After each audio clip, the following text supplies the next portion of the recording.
I need to get two things right this morning. I need to hold the clicker in the correct manner. It was upside down, was going backwards. And I've got my phone to tell me how long I'm speaking for, because I don't really trust myself because I can go on and on. And as Gary said, we both need to try and keep to 20 minutes. So I think hopefully you can see me. I'm rather a diminutive size, so I'm usually sort of dwarfed behind podiums, but hopefully you can see me. And more importantly, hopefully you can see the slides and what I'm talking about. I'm Sinead Butters. I'm the Group Chief Executive of Aspire, and I stand here before you provocatively not as the Chief Exec of a housing business. I am not the Chief Exec of a housing business, and I want to tell you why. Okay, this is our group, the Aspire Group. It was started with Aspire Housing, a large-scale voluntary transfer housing association in the year 2000. I was a regulator. It's like a confession, so hopefully any regulators in the room won't be offended, but I was the regulator who helped set up the business, and we liked each other, and they employed me subsequently as a regeneration manager with no staff and no remit except do different things. We did lots of different things, and thankfully and privileged to say by 2006 I was the Chief Executive of the Housing Association, and at that time we spent a lot of time thinking about who we were, and I'd made some really good recruitment decisions and brought some great people into the business, and those people started challenging me about what we were here for, what was our purpose. And that we decided in 2007 that we could spend a lot of time tarting up our houses, as I call it. We've got a lot of stock in estates that needed investment, decent homes programmes, decent homes delivery, and we did. We spent a lot of time, first 5 years, meeting our promises to our customers. 10,000 houses transferred in 2000. By about 2007, we had about 8,500 homes. And we decided that basically we needed to invest in what our community needed, and our community needed so much more.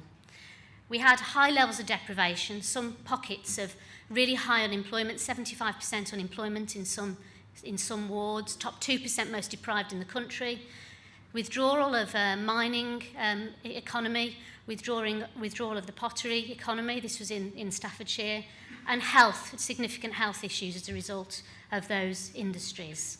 So we felt that basically we were messing with unimportant things if we didn't actually focus our business on the demands and needs of our customers.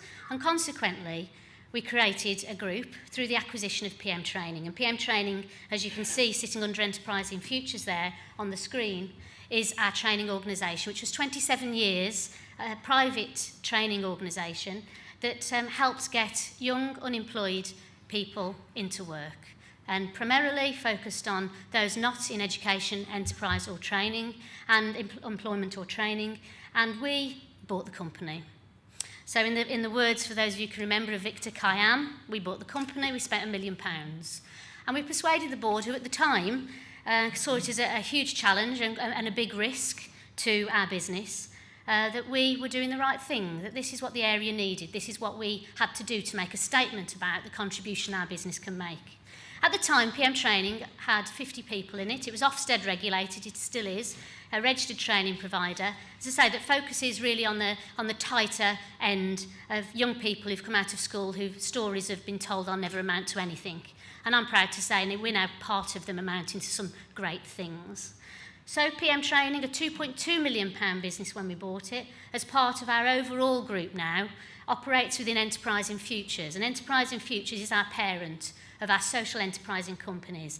And those companies add up to an £8 million turnover and make a return of a 6% profit.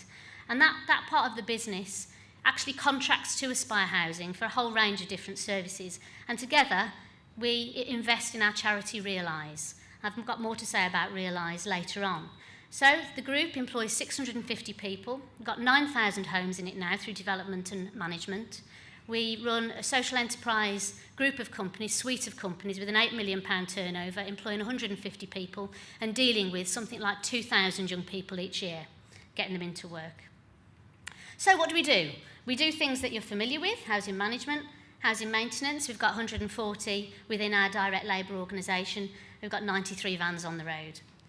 we develop new homes. We've just won an award for this particular scheme, which ironically I think is beautiful, seems to divide everyone.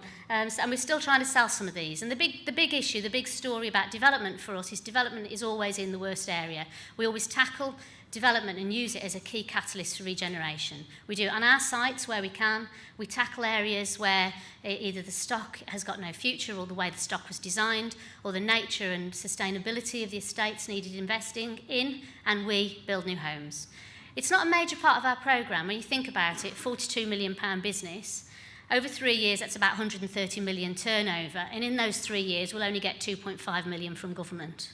So we are privately funded. We have a 140 million loan with the banks. Yes, we do get housing benefit, but so do private landlords. Yes, we do get preferential funding arrangements, but that's getting less and less preferential as time goes on.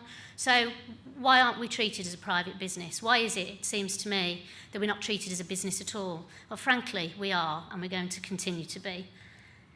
So we build homes. You'll see lots of nice pictures of homes, and these are important to us. They play a big part. So please don't come away from this conversation thinking, well, that business is so to the left of the housing world. Housing is dead important to us, but it's one part of a solution, and the solution that we need to have is being called for by our communities, and that's why we do the things we do. So things like youth refurbs is an example where we actually work on a programme of getting empty properties back into use and then use young people through our apprenticeship schemes to help actually invest in those properties and to give them a chance, if you like, at honing their skills. So our youth refurb programme is dead important to us. We also have a load of non-traditional properties, and we've got about 400 in our stock, and we need to invest in them to make sure that they're sustainable in the long term. It's an example of an Airy property down below that we've just a before and after picture, which is about £2.8 million investment. So the message is we do the core stuff, and we think we do that quite well. We have got some other things that we need to challenge on. We need to be constantly reinforcing the message about excellent customer service, and that's dead important to me and dead important to the business, that customers get a really good service, that their calls get answered, that we actually get it right first time. We spend a lot of time trying to make sure, if you like, our call centre is not dealing with follow-ups and chase-ups because we haven't dealt with it right in the first place. Now, this is going to be, that and efficiency are the two big themes for us going through the next 5 years out of our corporate strategy. We need to be really efficient with the pressures of our pensions, welfare reform, with our withdrawal of rent convergence, you might be aware of, has a big challenge for us in income terms, and we need to be deadly efficient. And the reason we need to be deadly efficient is because we're really needed. The things we do are really needed, and we want to make sure we preserve the integrity of that model that I've just shown you, the model of training, employment and skills.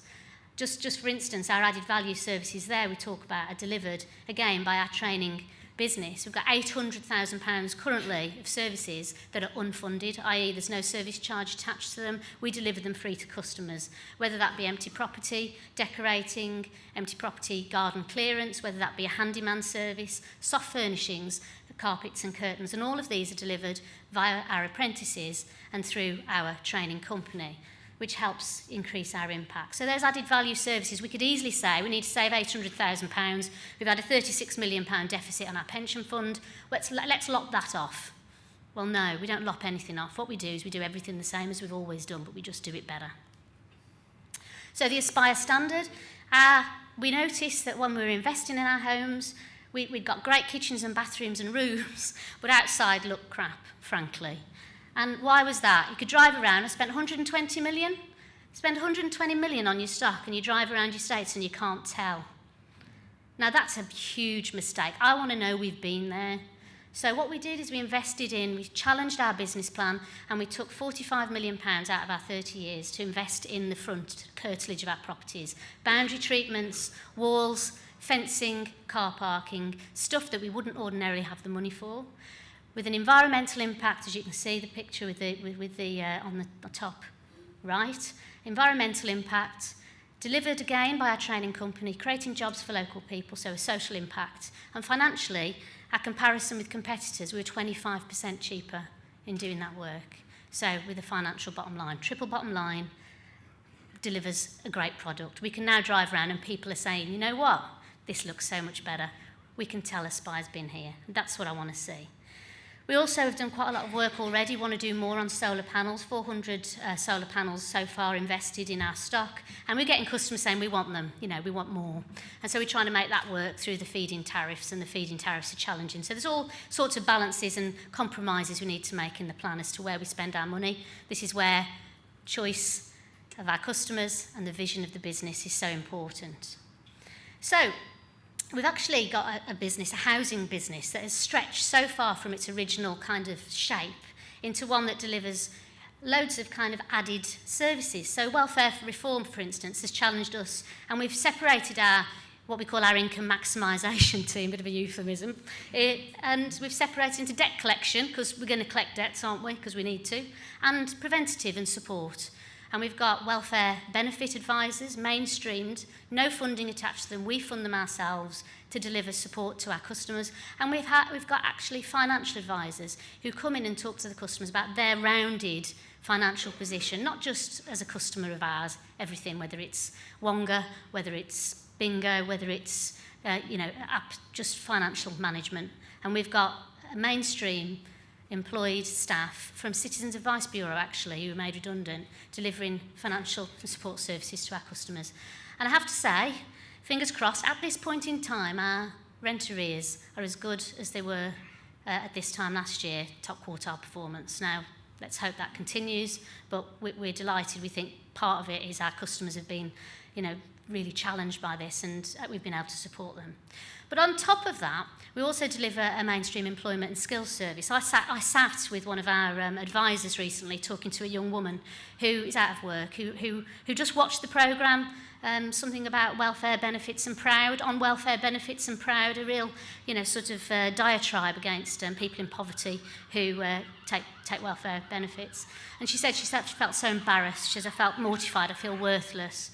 She's been out of work, and she's got a young boy with Asperger's, and she needs to look after him. And you can see, we were trying to work with her to help build her confidence, because she kept saying, I haven't got the language. I can do it, I'm passionate, I'm committed, I can offer so much, but I can't use the right language, and I can't get into the concept of transferable skills. And I sat with our advisor, and I felt really moved, because there's me sitting there going, oh, you're value-driven. It's all a load of rubbish, isn't it? You're value-driven.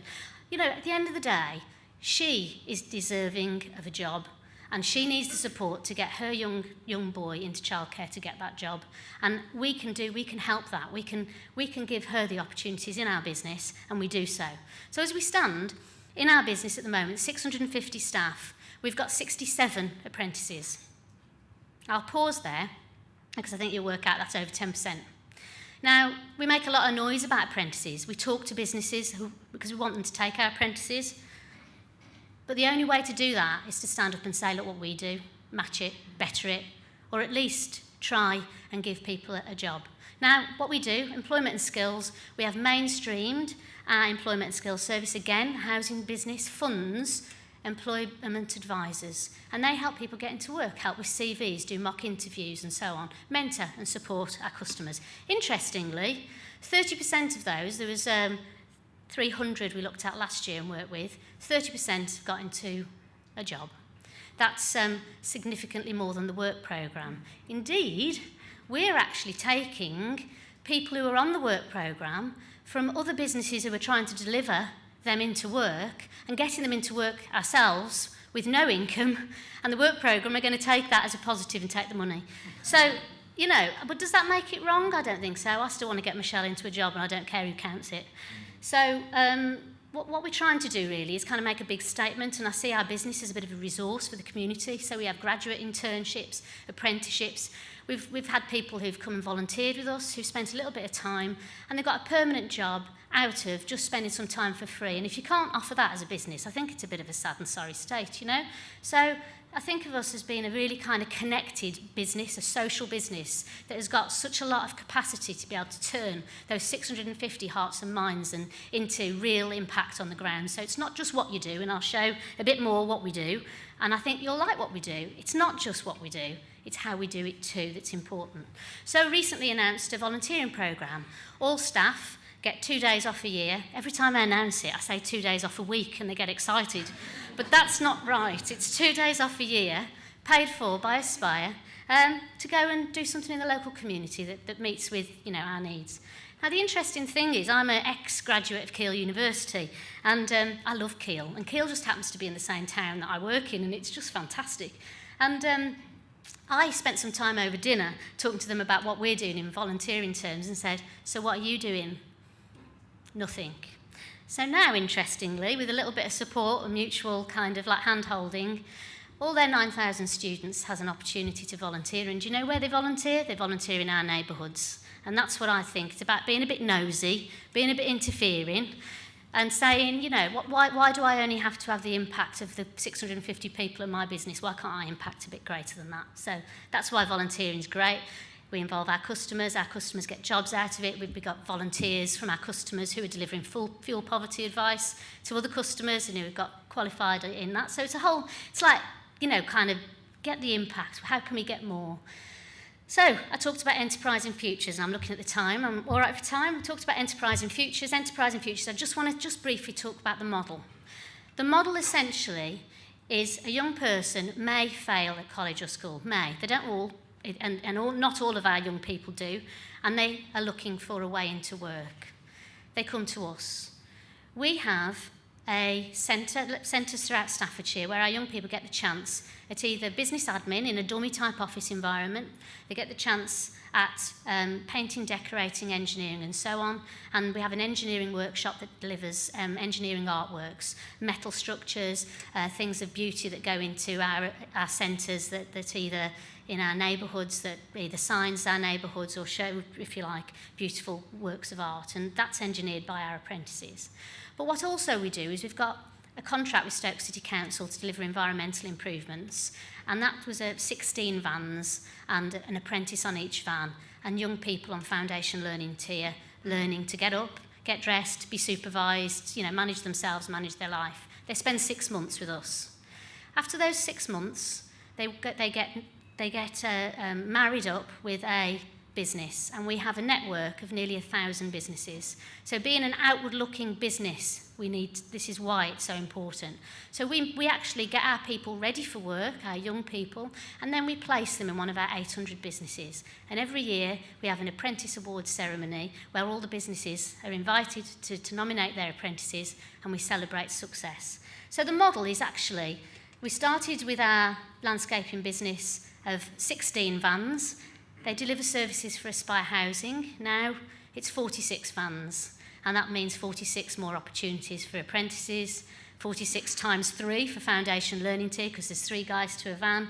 And you go around our estates and they look great because we've invested in it. And you remember the Aspire standard earlier? These guys help to deliver the Aspire standard too. So for me, it's not really about which bit of the business does what. It's about going around a neighbourhood and knowing that people are either in work, the environment's improved, the houses are well looked after, and that someone cares. So these are the trading sectors we work with. So just a few. So it's not all about construction. We do quite a lot in business admin. Those 60 people I talked about, if you want to know how we did it, we looked at our agency staff budget, about 100 grand. Not a lot of money, but how many apprentices can you fund out of a 100 grand budget? So what we do is we don't have agency staff anymore. We have a pool of 16 to 18-year-olds who are embedded in our business. They're everywhere, from HR to IT to finance, and they're part of it. And we've got staff who've been with us for many years who buddy up with these and actually feel energised and engaged and feel part of something worth being part of. These are the partners that we work with. We deliver supply chain events. So we actually work with Stoke City Council, Newcastle Borough Council, with the Police Authority, with Staffordshire Fire and Rescue, and we get them to get their contractors in the room, their suppliers, and we stand up as PM training and say, take an apprentice. And they stand next to us and say, take an apprentice.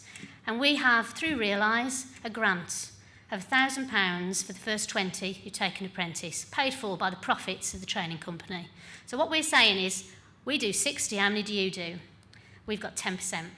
That's the impact we've created, over 500 apprentices, nothing to do with us and our housing business, just being nosy, being interfering, pointing the finger, saying, what have you done? Over 500 created.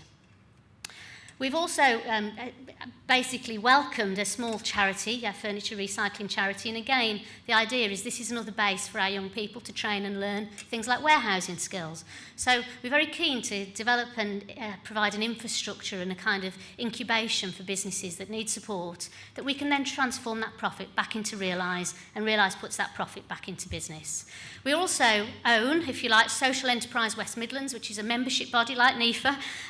We're very early days with us, but they needed a partner. They came to us, and we now champion social enterprise. They deliver training courses throughout the whole of the West Midlands. They work with Social Enterprise UK, and I can't believe it's a bit mad. I'm the chief exec of a business that's got a social enterprise membership body in, and these are the sort of things we do, and they're quite exciting stuff. We promote things like social value, the Social Value Act, where businesses have to demonstrate, public authorities have to demonstrate that they've considered social enterprise when they tender, and that's one of the things we're trying to get all our businesses to say. I tell you how you can do that. You can be a partner of Realise, our charity, or you can use PM training, or you can take apprentices. That's one way. You might choose lots of different ways. But if you want to, as a contractor, show your credentials in relation to social value, use us. We're one way. Try us. And then finally, Realise. 3 strands to Realise: apprentice support. We even do things like driving lessons for our young people, suits for the first day of work. Some people can't afford a suit. Realise pays for a suit. Toolkits for our apprentices. Grants for businesses to take an apprentice. We've invested in the environment. You can see some of the urban art there that's been created and engineered in our centre. We've got 50 communities that have benefited from environmental improvements, commissioned by Realise, our charity, delivered by PM Training apprentices, and paid for by the profits from PM Training. And so we've managed to impact on 1,500 individuals and 50 communities, having spent £1 million on our charity in the last 3 years. And that's some examples of fundraising. I will actually point to my abseiling in the top right-hand corner. Any kind of donations afterwards are well received. And one little success story, Tom. Tom is our winner of last year's Apprentice Awards. He's an engineer at Welsh Engineering and has a tragic backstory involving a pot of hot fat landing on his head when he was 2, his mum being an alcoholic. Subsequently, his mum kicked him out. He had bullied at school, he had no hair. Tom didn't succeed at school, didn't actually get anywhere really, and was very depressed. His mum shortly after died. He had to kind of like make his own way in life, and he joined us, and he's now an engineer working for a local business. He's got his own place, his own girlfriend, and his own life, and he's a happy guy. So we're not a housing business. I said that at the start, and I hope you get that now. Those are the things we do. It's about the impact we can have on a community, and whatever that community needs is the choices we take. And it's our staff that make that a reality. So thank you for listening.